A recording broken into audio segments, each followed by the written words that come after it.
Then उसके बाद एक फोर्स है मैकेनिकल फोर्स। तो बेसिकली मैकेनिकल फोर्स क्या होता है, जिसमें कोई कोई मशीन होती है जिसमें हम लोग मस्कुलर फोर्स भी यूज़ करते हैं, जैसे सिलाई मशीन होती है हमारी, उसमें हम लोग अगर हैंड, अभी तो मोटर वाली आती है, पहले जो मशीन्स थी उसमें हम लोग हाथ से घुमाते थे, राइट, देन वो सिलाई होती थी। देन अभी तो काफ़ी मशीन्स आ गई, जैसे भी पिक्चर में देख रहे हैं पुली, पुली में हम लोग क्या करते हैं, यहाँ पे कोई वेट अटैच करते हैं, देन उसको मसल फोर्स से पुश करते हैं तो वेट इजीली वो ऊपर पुश होता है, क्योंकि उसमें व्हील होती है या पुली होती है, राइट।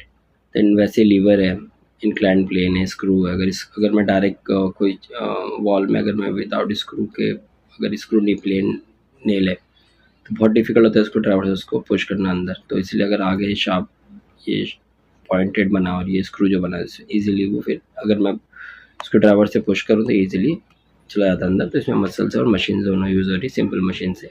एडवांस मशीन्स भी होती है, ठीक है, जैसे जनरेटर हैं, जो छोटे जनरेटर होते हैं उसमें वहाँ से पुली को घुमाते हैं पहला, देन जनरेटर स्टार्ट होता है। देन उसके बाद ऑटोमेटिक जनरेटर्स भी आते हैं जिनको आप सिर्फ बटन से पुश करो या की से पुश करो डायरेक्टली स्टार्ट होते हैं, जैसे कार्स या व्हीकल्स में होते हैं। तो ये सारी चीज़ें किस में आती है, मैकेनिकल फोर्स में। मतलब कोई भी ऐसा फोर्स या काम जो हम लोग करेंगे जिसमें मशीन का यूज़ करके काम, जैसे मिक्सर हो गया घर में, ट्रैक्टर हो गया, देन